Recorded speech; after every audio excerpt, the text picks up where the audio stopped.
Фудбалските екипи завршија со резултат 0-2, а навивачките табори со 21 навивач за решетки и 1 операција со оштетен бубрек од дубот со нож.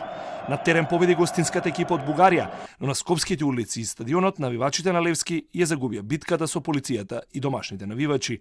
Кјотекот отпочна повлегувањето во Скопски Чаир, а заврши трагично со еден тешко повреден навивач, но и две верзии како и зошто локалните жители нагрнале на автомобилите со бугарски регистарски таблички. Нападот е снимен од случајни минувачи, а сторијата како настрада неговиот пријател Петар Бозов ја раскаже за бугарската телевизија Нова БГ. Това е кръвседалката, цялата в кръв.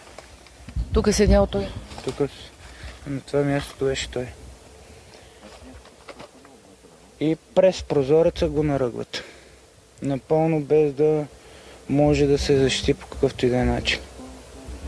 И без причина, без провокация. Значи, това е нещо, което искаме категорично да заявим от нашата компания. Ние сме все момчета с висше образование, с професия. Нито от нас никога не е провокирал, никога не сме участвали в каквито и да такива прояви.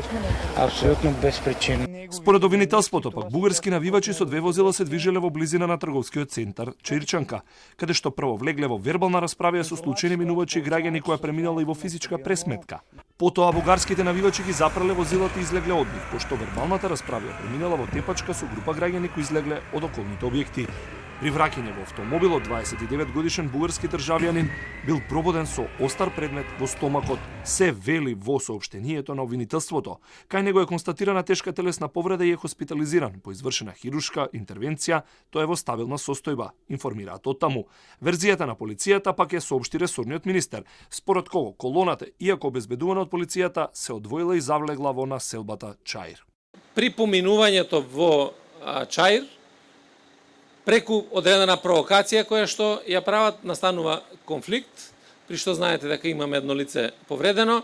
Таму се идентификувани веќе напаѓачите, моментално работат колегите, аз очекувам за многу скоро време да ги имаме детално сите информации за што ќе ве известиме. Кој го предводел и отпочнал крвавиот инцидент, обвинителството ќе трага по виновниците со помош на безбедносните камери на уличните столбови.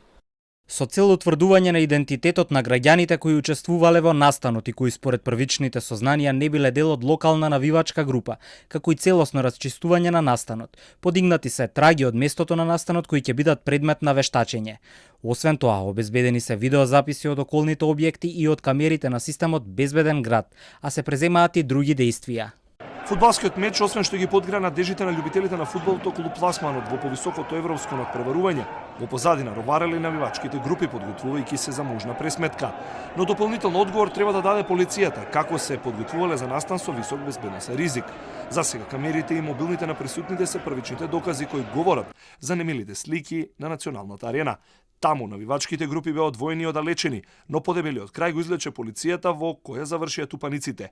Тврди предмети немаше затоа што специјалците на самиот влез на стадионот како дополнителна мерка ги одзеле сите од бугарските навивачи, на што и тие реагираа. Денеска, освен бугарскиот амбасадор во земјава, навивачите кои завршија зад решетки од Бугарија се потпираат и на нивната солидарност, собирајќи пари за адвокатски услуги, но и со барање до властите во Бугарија да им помогнат. Шкупи и Левски ќе ги одмерат силите на реванш уште еднаш во Софија.